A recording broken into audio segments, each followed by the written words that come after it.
Non-QM loans are not the risky subprime products that people think that they are. In fact, most buyers completely misunderstand how safe and flexible they've become. Non-QM has grown massively in the last decade, yet outdated myths keep people from using them, even though institutional investors and top lenders are pouring capital into this space. If you still believe these misconceptions, you're leaving smarter, easier, and sometimes safer financing options off the table in 2025. So here are the 8 misconceptions about non-QM loans. Before we get into it, I'm Andrew Russell, owner and founder of RCG Mortgage, 4-time winner of NAMB Broker of the Year, top originator across the country via Scotsman Guide, and I specialize in the non-QM space, working with clients to make sure they get the right products and achieve their goals, which is always real estate riches. All right, so here are the 8 biggest misconceptions about non-QM loans. In 3, 2, 1. 3, 2, 1. A few moments later. 3, 2, 1. Sorry guys, my magic skills, they stink, so I pre-wrote it. It is what it is. But with that said, here are the 8 specific items that are such big misconceptions about non-QM. Start with the first one, subprime. So we've all seen the movie, right? The Big Short, no income, no job.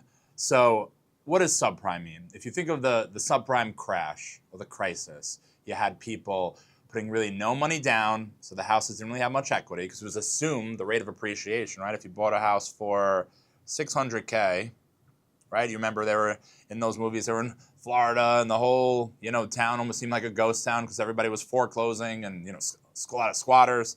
So it was assumed that house was going up between 5 and 10% a year, that's what, they looked into and they realized this just isn't sustainable. Again, house values and appreciation goes up, depreciation goes down. Can't just go up 5 or 10% forever in perpetuity. So it's assumed you go on a new construction, think about it. You go into contract for 600 and then by the second year when it's built, now it's worth 660. By the year after that, now you're up to 700 plus. So the point is, if you put no money down, it doesn't matter because in a year, another year, you're going to have more and more equity. So, that was a big subprime feature, was lack of equity. Number 2 is credit profile. The credit profile specifically, we're a little bit, you say trash, not necessarily trash, but they were cool with something in the low 6s into the 500 score for these type of programs with not a huge income checked component to it, which is a little bit crazy.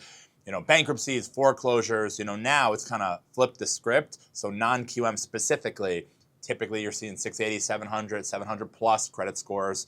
This whole down payment thing where you put no money down back in the subprime days, before my time at least. Now people are putting 20% or even more down, so the equity positions are there. Then of course, adjustable versus fixed. So, most of these are getting 30-year fixed. So whatever your payment is, your payment is. So depending on your taxes and insurance, of course, taxes can get reassessed, insurance could go up. But at least your mortgage payment, call it $4,200 a month, will always stay $4,200 a month. You can prepay it. It'll just cut the term from a 30-year to a little bit lower, but at least that payment's not going up. Now, adjustables, people were taking 2-year, which is crazy, right? 3-year, 5-year. So you would have a nice low fixed rate for 2, 3, or 5 years, which is the whole kind of starter rate. And then what would happen? They would adjust. So when they adjusted, if they started going up, that means that $4,200 a month payment, now it's starting to creep up. And guess what you could do about it? Nothing. Or you could refinance. But guess what? Refinance, that's contingent on what loan programs are available at the time of refinance. So these equity positions, right? 600, now it's worth 700. If the equity in America during the crash goes down, now this house at 600 is worth 300 for argument's sake. Say that $600,000 house, you owed 600.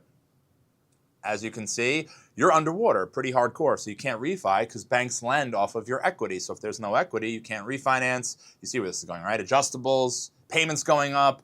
Oh my God, foreclosures. That was a big component of the subprime era. So again, how we've counteracted that in the non-QM side, I talk about 3 things, right? Credit, income, assets. So from a credit perspective, we're seeing less of some of the bad stuff, which is, again, bankruptcies, foreclosures, collections, not paying your bills on time. If you can't pay an $800 a month car bill on time, who's say you can pay an $8,000 a month mortgage on time? Logic kind of follows there. So that's a little bit more stringent, and that's popular now. So a little bit more conservative of a credit lens specifically. So that's why we're not going to have necessarily the subprime crash again. The income side, they actually are looking at some stuff on non-QM, which we'll talk about in a little bit. Some bank statements, some profit and loss programs, or even market rent. So it's not purely on air, it's on something. So that's a little bit more stringent. And of course, the third piece is the asset side. So as we alluded to here, down payments. Down payments a little bit higher. So it's just psychology. There've been so many articles on MIT and independent groups that have shown when you have a good chunk of equity, the likelihood of a homeowner walking away from that house and foreclosing is a lot less than if there's less equity. Because think about it, if you have an asset, that's all a house is, right? Think of it as a financial asset. Are you going to stop paying it if you have a lot of money value baked into it that if you sold it, you would get? No, you'd want to keep it. But if you have an asset that you're paying every month and it's not worth anything, or worse yet, it's underwater, it's actually worth negative, what's the likelihood of you not paying it? It's very high. So these are three specific things of why it's a typical misconception about non-QM, and the subprime stuff is just not here. It's not coming back. The second piece is default. Before we get into it, guys, just make sure you go in the description, click the link. We have a handful more items that we're going to talk about, but make sure you download our free guide to non-QM purchasing. My marketing team did an amazing job. They put together such a great, overview and packet for you guys. It's free, no catch. I'm not going to text you and stalk out your life to buy one of our services maybe. But just make sure you download our free packet, our non-QM buyer's guide. It's amazing. In the description, click the link. Make sure you grab it. All right, so the second thing is default. So I think everybody has, not that I have to write it out for you guys, what is PTSD? Anybody with a baby or a new kid, and you're out, and that kid poops itself, which may or may not have happened to my daughters multiple times, and you may or may not have forgotten the diaper, you have PTSD. I think that's a great illustration as it correlates to mortgage. Obviously, I digress. So there were so many defaults in this country. So again, the case of this example over here, people owed $600,000 on their mortgage. The value's tanked. Now that asset, that house is worth $300,000. They stop paying their mortgage. You go from a 30-day late to a 60-day late, which is 2 months, to a 90-day late. Eventually, you're 120 days or 4 months behind.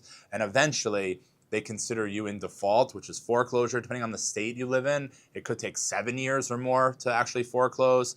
It could take a month or a week. So default is a big no-no in the industry. And it just basically means that the lender is going to take over ownership of the house, which they really don't want. They're going to probably have to fire sell it, and they're going to eat massive losses. So the goal of lenders lending all their monies is, I always say he or she who lends the money makes the rules. They want to make sure that small amount of interest, that they're getting back over the life of the loan, that it's being paid. So they look at the percentage of loans specifically that are defaulting. So out of 100, subprime loans, what percent of them were in default, which is, either 3 or 4 months behind. And if you remember all these movies, The Big Short, all these amazing financial guys, they got into this before ChatGPT. They got into all those Excels and they looked at all the loans and some of the qualifications.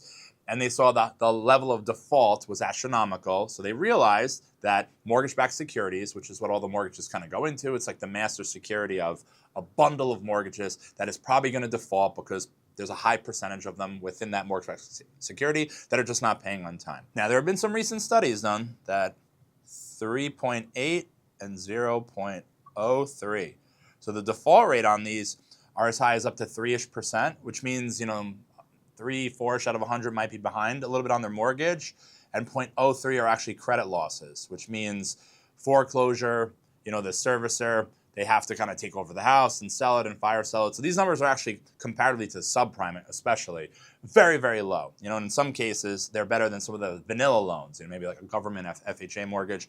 So for now, I can only speak about the here and now. The default rate on these is at a level where the market wants more of them because as a lending institution, he or she who's lending the money, these numbers over here from a default perspective are actually pretty good. So it makes sense at the interest rates they're offering to lend the money because for them it's profitable, which means downstream for the borrower that the products will be more available because it's more appetizing. Whenever someone wants to lend money, then all of a sudden the rates get a little bit better. They loosen up the credit guidelines. So it's just a good position to be in for non-QM. But it is a big misinformation that all these loans are all junky and there's going to be tons of default, which isn't the case. The third thing, of course, rates. Rates must be high because guess what? In the subprime, considerably if you didn't show your income. Conceptually, you thought that the rate would be a little bit higher. So the same thing applies to non-QM, right? Like clearly, if you're not getting a conventional mortgage like Fannie Mae, Freddie Mac, my boys, my girls, FHA, VA, because you're not getting these vanillas, when you go and you dip your toe into the chocolate, which we've always called non-QM, of course, when you get a non-QM mortgage, the rates are going to be so much higher, right? It's going to be a horrible program. No, it's actually not the case. So when they first come out, when these programs had first come out, so you say the gap, say the interest rate right now is about 6% for vanilla, right? So the gap would be anywhere between 2 to 4% higher for a margin. So the first programs that came out on the non-QM side were DSCR, right? That's more for the investment side, and then bank statement, which was more for the primary purchase, looking at 12 to 24 months. Bank statements, this was just purely on market rent. So we saw the margin between that 6%, rates were maybe 8% up to even up 10%. And what happened was the default piece, it deferred back to number 2. The mortgages, with the qualifications that he or she who's lending the money requires, were paying on time, and the default rates were low, the actual foreclosure losses were low, so the margin on these has come down. So honestly, at this point, if 6% is the going rate, the margin's between 0 and 1.5% instead of 2 to 4%. So the point is, you can get a DSCR potentially in the 6s. You can get something into the 7s, and even that is a higher interest rate typically than market. So the point is that rates, there's a lot of misinformation out there. Rates are not all that much higher for non-QM, and sometimes they're actually the exact same. 2 teachers buying a house, first-time buyer, cool first-time buyer rate reduction programs with 30% down, 30-year fixed, could get the same rate. Or a DSCR client, someone showing nothing, buying the property in LLC, putting 20 or 25% down, seasoned investor, all on the market rent, no income check, can get the same rate as those teachers buying a primary house. It's super cool. The fourth thing is, you only do non-QM, right? If you get declined for, these vanillas, right? No, it's actually not the case. Some of these non-QM programs are just better fits. Sometimes in the condo space, non-QM is a little bit more flexible. So we'll put condo here on what condo requirements are. There was a horrible tragedy in Florida on a condo, or, within a condo development. And because of that, the national Fannie and Freddie and even FHA, VA guidelines for condos became very, very, very strict. So that's just one thing. For example, New York, it's a lot of condos. We've seen condo flexibility as being fantastic for non-QM. Or, depending on the rates, sometimes the rate on a non-QM, on the investment side, is better. You might find yourself quoted 7.5% on an investment, and maybe on the DSCR side, the rate's 6.5%. So they're not specific to just like, oh, you apply for plan A, and if plan A doesn't work, here's plan B. There are many instances that a non-QM mortgage is actually the go-to, and it should be over the Fannie, the Freddie, the FHA, the conventional mortgages are the typical loans. The fifth one is that they're super hard to access. That is not the case. So yes, when you apply for a mortgage, fun fact, you can do an FDIC, you can do a credit union, you can do a mortgage bank, and then you could do a broker. I'll make that one bigger, but I only do that because save the best for last, right, guys? Cheap plug. So when you apply for a mortgage, you can go to some of the larger banks, great institutions, Chase, Wells Fargo, Citibank, etc. Not as of yet. They just aren't offering non-QM loans. For what reason? Not really sure, but the big banks, they're just not offering these bank statement programs, profit and loss programs, for whatever reason. Credit unions as well, sometimes even more conservative than the big banks, just not offering them. Now, mortgage banks and brokers are. So typically, these are being offered by non-depository institutions from the mortgage bank side. What makes the broker the better option than the mortgage bank is the broker works with 100 banks, as an example, where the mortgage bank just works with one because they are the bank. So the good thing is, if you work with a great mortgage broker company, they will actually be on with all oodles, right? Oodles, I sound like a girl dad. Oodles of mortgage banks for the non-QM side. And what they'll do is they'll put in whatever your scenario is. Is it an investment purchase? Is it a bank statement purchase? Do you have a lot of assets? You want to do asset dissipation or depletion and get a mortgage based on your assets? Is it a profit and loss program? So they'll price it for you with all the lenders they're on with, which should be all of them, and they'll see who's the cheapest or the most cost effective and make sure, of course, they have great service levels, and that's who they'll align you with. So it's big misinformation out there. Access is all relative. And the whole point of a great mortgage broker is they will provide you for a small nominal cost access to all the lenders that offer these. But again, if you bank with some of the big banks, you're not going to be able to walk into your depository institution, sit with one of the reps there and say, hey, I write off all my income and my taxes. I heard these new bank statement programs from this guy, Andrew, I saw on YouTube, Brother Rage. Tell me about it. Do you offer them? Because the fact of the matter is that they don't. Just make sure you work with the right loan officer at the right type of company, which is typically a mortgage broker company. Somebody who has access to all the stuff. The sixth piece, that they're too risky. That is not the case. We talked about it in section 1. But what does risk mean, right? So risk to me is, are you getting fixed rates? So again, an adjustable, I remember during the crash, Newsday, a local newspaper, there's always the story of a mom, single mom, who got 2 mortgages on her house, for whatever reason decided to do an adjustable on both. And the crazy thing, guys, is many times the adjustable versus the fixed is not much of a difference. Maybe the adjustable saves you $100 a month, but 2, 3, 5 years later, is that $100 a month worth it? And if it is, should you even be buying the house in the first place to have such risk where you don't know in 5 years what the regulatory environment looks like, what does mortgage look like? I mean, there's AI and agentic AI and who even knows, robots at that point, but maybe their refinancing isn't really a thing. So the 30-year fix is a safe mortgage product because whatever payment you have, at least that's your payment over the life of the loan. So risk I've seen is always, will you get an adjustable and more of an exotic loan or interest only, which sounds good for today, but once the payment kind of goes up, you don't want to be in a place where you're left with no choice but to either not pay your mortgage or foreclose or sell. You don't want to put yourself in a position. So from a risk perspective, most of our clients are getting 30-year fixed. I'm saying 99.99% of them. So risk we've seen mitigated vis-a-vis just the loan product they're taking. And of course, risk on the other side of the fence from that is something called reserves. So think about it. If you bought $1 million house and you put 20% down, and that's an $800,000 loan, your payment's $5,600. Throw darts in the dark. Maybe a $7,000 payment with taxes and insurance. Would you want to close and have $83 to your name after you close? No. That's crazy, right? So there's something that they've rolled out called reserves or a reserve requirement. So in the case of reserves, the mortgage payments say, what do we say, it was $8,000-ish, $7,000, $6,000. That is considered 1 month of reserves. So they like to see as an example a year's worth of reserves. So if your payment's $8,000 a month, which is a very high mortgage payment, times that by 12, that's a little less than $100,000. So ideally, the lenders don't feel they're risky because they want to see you have reserves. Or if something happens, if your business doesn't do well, or you need the rainy day funds, or the roof goes, or God forbid you want to redo a section of the house, that you actually had money to do that, you're not taking more debt or more loans. So the reserves, safe rule of thumb is 12 months. So whatever your mortgage payment is, if you're doing a non-QM loan, and then if it was me, I would do the same thing, because there's nothing worse than the feeling of being not in control, especially of your financial side. Maybe you're married, maybe you have kids. There's a lot of dynamics there. So just make sure when you close, and this is just advice in general, that you have at least a year's worth of mortgage payments. Because think of how safe and comfortable and content you'll be if no matter what happens, the house is paid for a full year, even if you don't do all that well at your job. So these are some of the reasons why lenders think that the current iteration of non-QM isn't that risky. Of course, besides an adjustable and being a fixed rate, clients are required, mandated to qualify that they have reserves, which is money left in the bank, to a decent extreme after we close, which wasn't really necessary during the subprime days.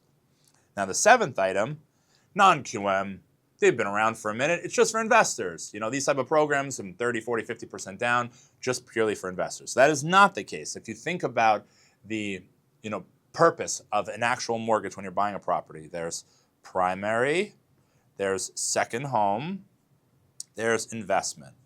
So investment, sure, but that's only one of 3 types or purposes of why you're buying this property. So on the primary side, these are accounting for a large portion of these non-QM loans, specifically bank statement review, reviewing bank statements to ascertain income for a self-employed client, a P&L program, looking at a P&L over the last 12 months, going off of the net profit, asset program where you look at, hey, you're getting $1 million loan, but you have $2 million liquid in the bank after you close, you qualify. That's it. No questions asked. Did you have it for 6 months? You qualify. I mean, how cool is that?